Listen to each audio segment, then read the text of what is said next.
ACTV is proud to be associated with Go Global Realty.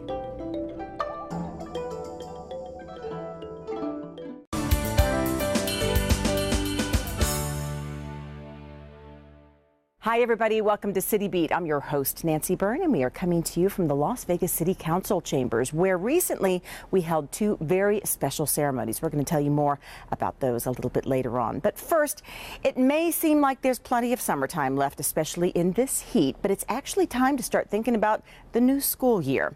If you're interested in getting your kids involved in the before and after school programs Safe Key or Ignite, registration begins July 23rd. Here's more on what those programs entail and how you can get your kids involved. At dozens of Las Vegas elementary schools this year, this is the type of healthy and safe activities you'll see after the school bell rings at the end of the day. It's Safe Key, and it's held at 69 elementary schools for kids K through 5.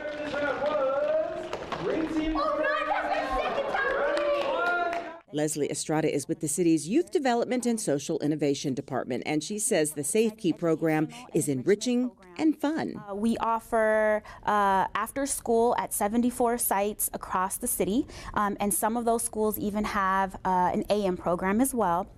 The programs consist of an afternoon snack, some time to get some homework done, but then we get into the fun stuff. Aside from physical activities and games, there's also time for help with homework. And this year, a whole new way of learning that actually feels like a game. We also have a really cool activity that's called Reader's Theater, where the kids are learning to read. They're also learning new vocabulary, but they also get the opportunity to act it out, which we know helps with reading retention and comprehension. So it's a really exciting program this year. The Safe Key staff works hard and creatively to make sure Safe Key is geared toward the younger students. And Ignite is programmed to appeal to the older middle school kids. It's a program that is geared more towards our 6th, 7th, and 8th graders. So while there's still similar components, they're obviously age appropriate. Our middle schoolers, want to do a little bit more independent kind of activities. There's opportunities for our middle schoolers to take part in civic projects. So if Safe Key or Ignite are programs you want your children to take part in, remember, registration begins July 23rd.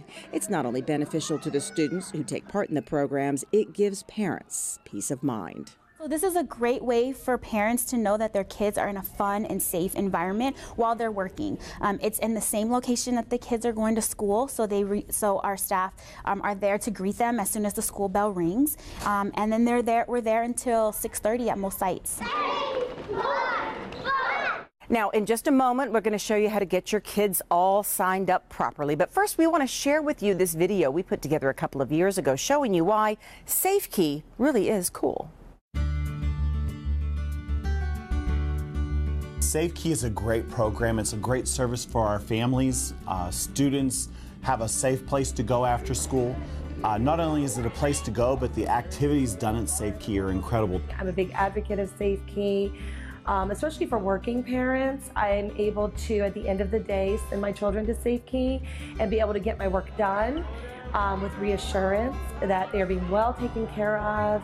Some days where I actually, can leave work a little early and they don't have to attend, and 9 out of 10 times they want to stay and play and be with their friends at Safe Key. Not only, the kids there, but the workers as well. I get to spend time with Miss Daisha, and I get to spend time with friends, and I get to hang out with them, and I get to play with Legos. But the main idea of Safe Key to me is hanging out with Miss Daisha.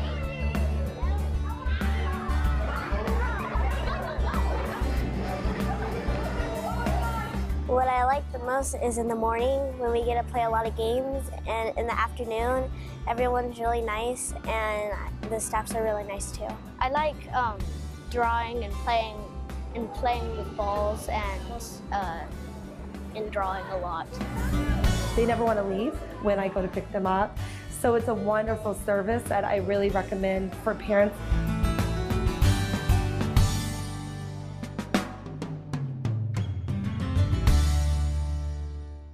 Now that you know that Safe Key is cool, here's how you get your kids involved. First of all, just go to our website, LasVegasNevada.gov/SafeKey. There you will find all the information about pricing, hours, which schools are offering the program, etc. You will also be able to download the application, and if you're interested in seeking financial assistance, you can find out what documents you will be needing to bring to determine if you qualify. Those applications will only be accepted at the SafeKey Ignite office starting July 16th, which is located at 416 North 7th Street. If you have trouble trying to navigate the website or you just have further questions, you can always call SafeKey at 702-229-KIDS. Well, even though we are barreling through the summer, this is still a great time to get out there and discover all of the fun at the swimming pools and parks that our city has to offer. In fact, our city's Parks and Recreation Department is making it a little bit more affordable to enjoy one of our oldest and most beautiful gems, Floyd Lamb Park at Tule Springs.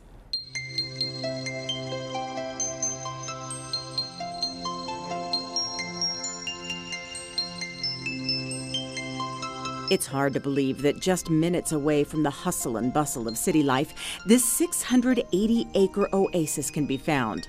Floyd Lamb Park at Tule Springs is home to lush greenery, colorful wildlife, lakes, and historic buildings, some as old as our city itself.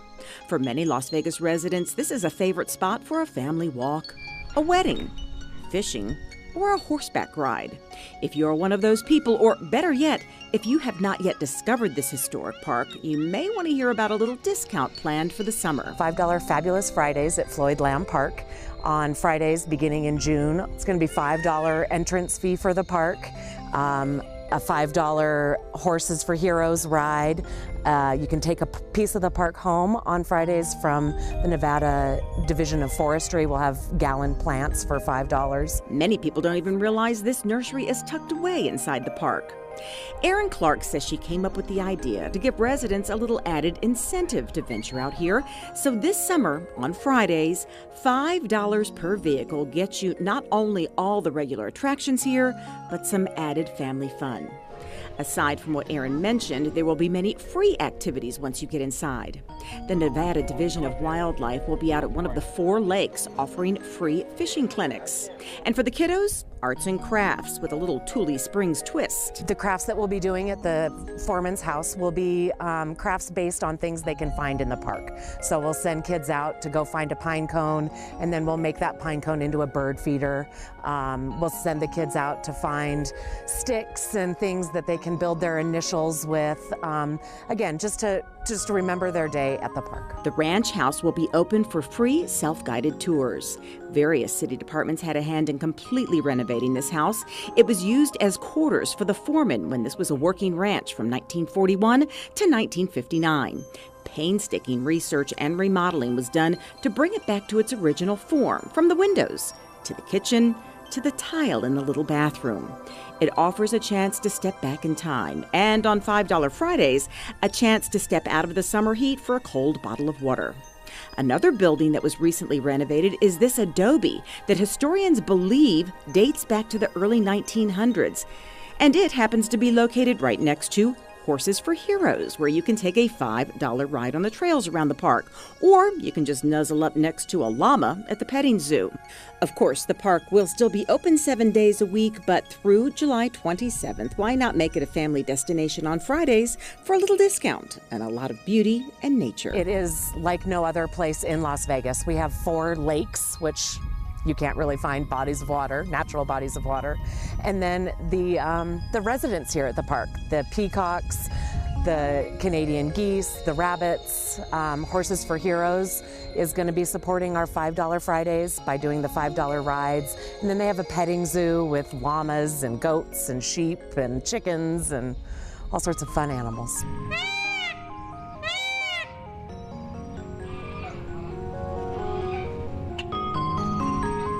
Once again, $5 Fridays runs through July 27th from 9 a.m. until noon. Floyd Lamb Park at Tule Springs is located right off Durango, just east of the 95. We are going to take a quick break, and when we come back, we're going to take you to a ceremony that took place right here in City Council chambers as we welcomed a group of new citizens to the United States.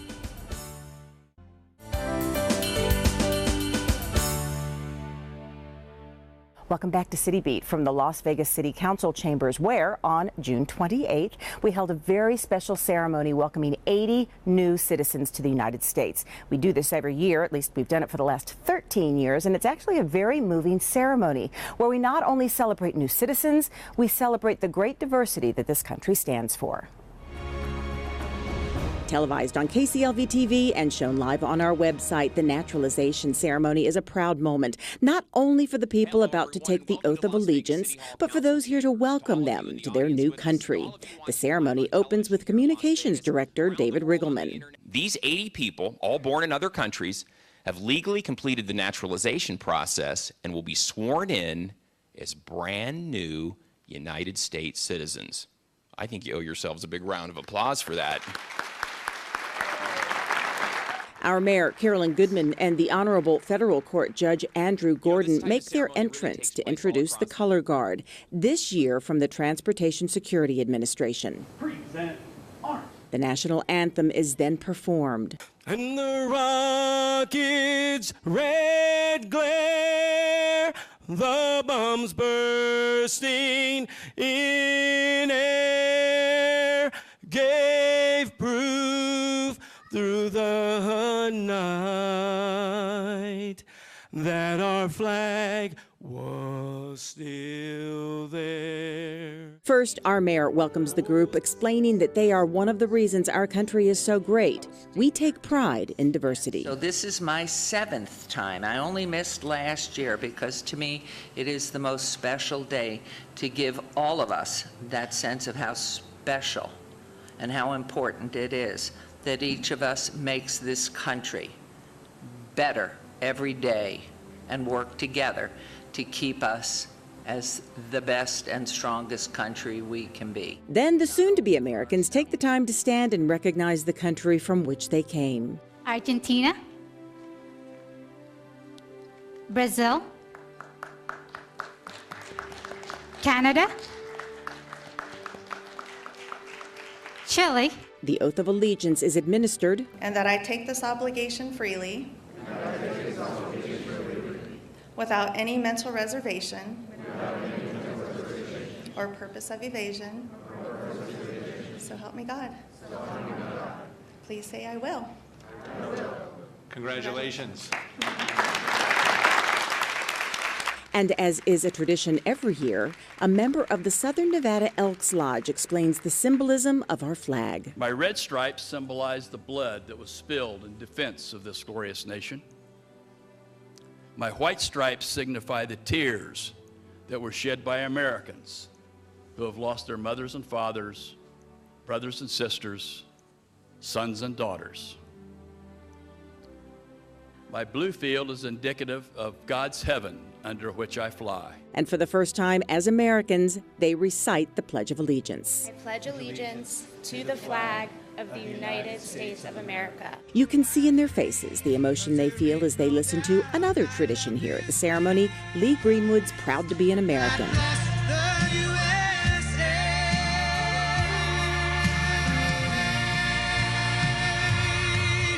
And I'm proud to be an American, where at least I know I'm free. And I won't forget the men who died, who gave that right to me. Two of the new citizens were chosen to speak. We're American citizens. I just want to say I'm so grateful that we're all free and that we live in this amazing, amazing country with some of the most beautiful, beautiful places I've ever visited all around the country. And I'm just so happy that we all have an opportunity to live a better life. And what a melting pot we have here. Honestly, this is beautiful. Thank you, everybody. I guess my story started as far as my destination here to the United States was with my father when he joined the Philippine Army back in World War II as a scout for the U.S. Army. And so ever since there, the love for coming to America has been implanted in our heads growing up. Finally, the Honorable Judge Andrew Gordon reminds them that pledging allegiance to this country in no way means they are to forget where they came from. In fact, he said, embrace your heritage. Don't give up your love for your homeland. Cherish your heritage and your culture. Share it with your children and your grandchildren. Teach them about the culture you grew up with, the dances, the music, the dishes and recipes that you grew up with. And share those with your neighbors. Then they were all issued their certificates, introducing themselves for the first time as American citizens. Julio Diaz Castro from Mexico. Mohammed Al-Salihi from Iraq. Congratulations and welcome, welcome. My name is Lara Hanano. I'm from Syria. Welcome, welcome. You've come a long way.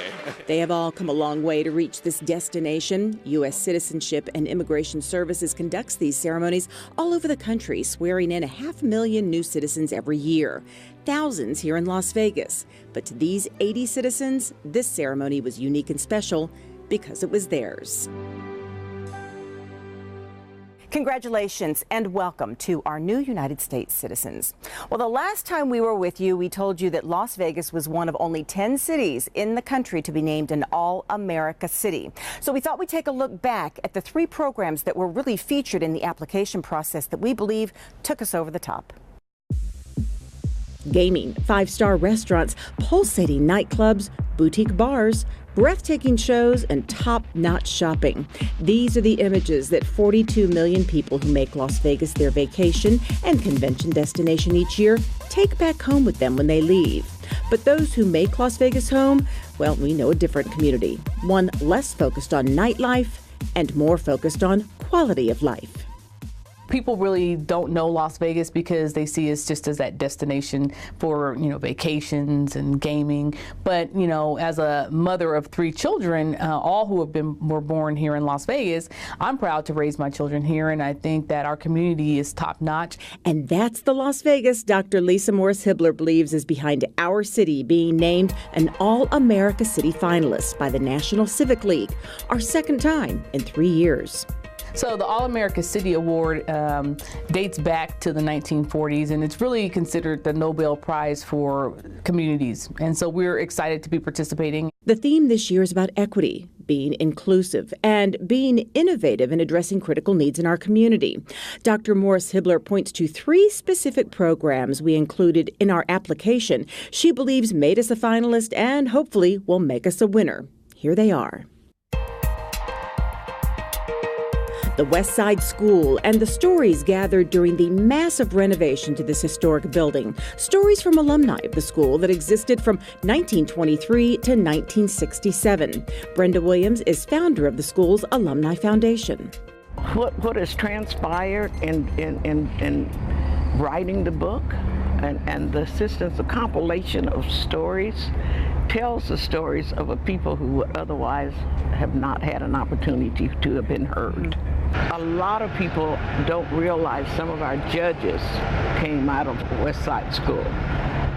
Architects came out, doctors, a lot of educators came out of West Side School, and it was just the people in general.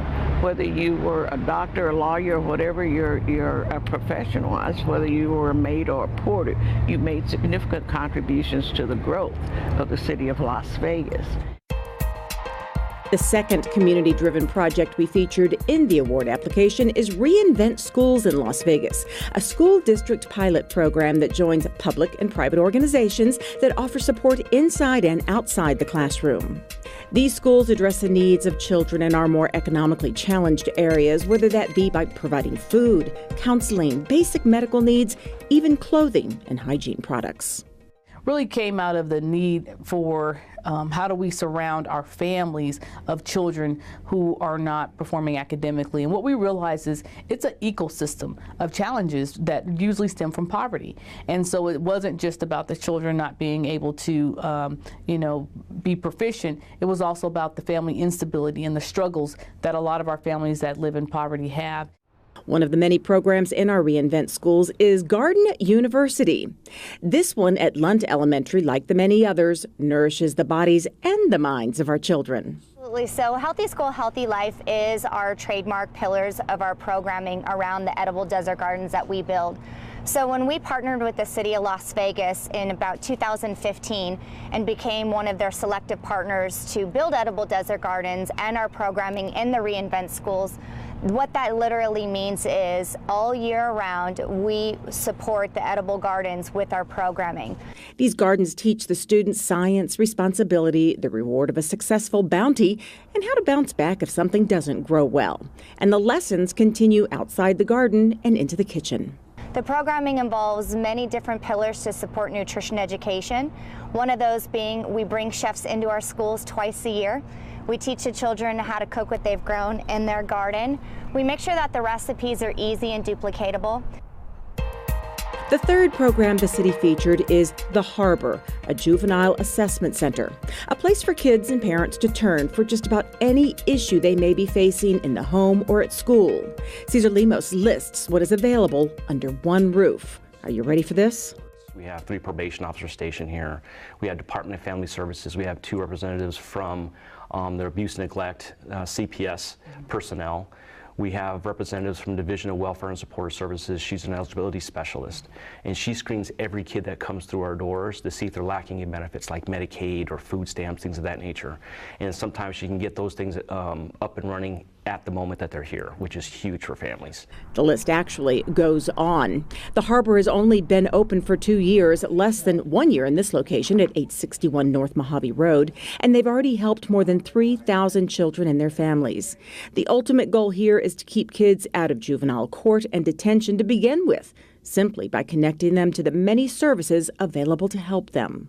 Because a lot of times they don't even know how to navigate that. They've heard of services, but they're not sure how to connect to those services.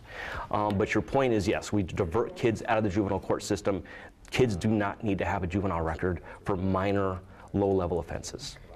A recent case that stands out here to the staff was a girl who got in trouble at her high school, threatening a college scholarship she had earned. And by the expulsion, she was going to lose that scholarship. So we're able to work with the school district closely, kind of resolve the situation, and that was reversed. She was able to stay in school and she was able to graduate. So that was huge. The cities were judged on such attributes as innovation, inclusiveness, and creative thinking when it comes to tackling critical issues. This was our second time making it to the finals, our first time being declared a winner, and we are the first city in Nevada to make it as an All-America city. Congratulations once again. When we come back from this break, we're going to think outside the box with a new art exhibit here at City Hall.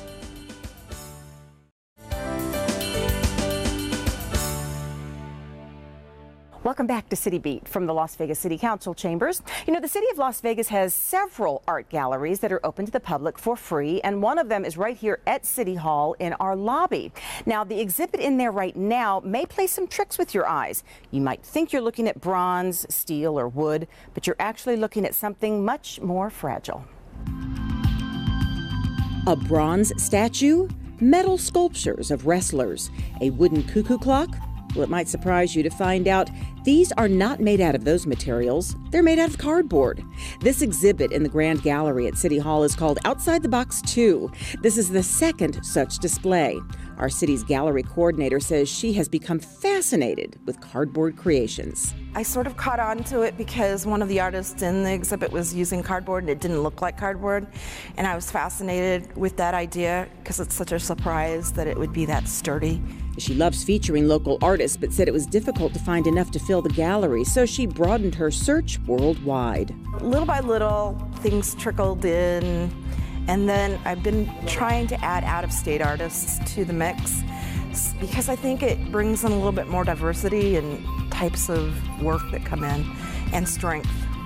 So along with works from local artists, there are pieces from New York, Los Angeles, England, and Philadelphia. While some believe cardboard art is born out of a desire to recycle, Jeannie thinks it's less about sustainability and more about making a statement. I think it's more like a rebellious notion of like using something that's not permanent. Artists always traditionally did things that were archivally protected that are going to last forever, but like what lasts forever? I think they just like the quickness of it too. It's sort of like doing a drawing instead of a sculpture. You can do it quick. This exhibit with its intricate detail and deceiving textures will be here at City Hall until August 30th, but when it's gone, it will be replaced by something completely different, but just as interesting. Jeannie says the city's Office of Cultural Affairs and our city leaders believe art should be made available to everyone, and art is something it seems the public has come to expect from the city. I've been seeing people that don't even probably come to City Hall for anything but to see the art.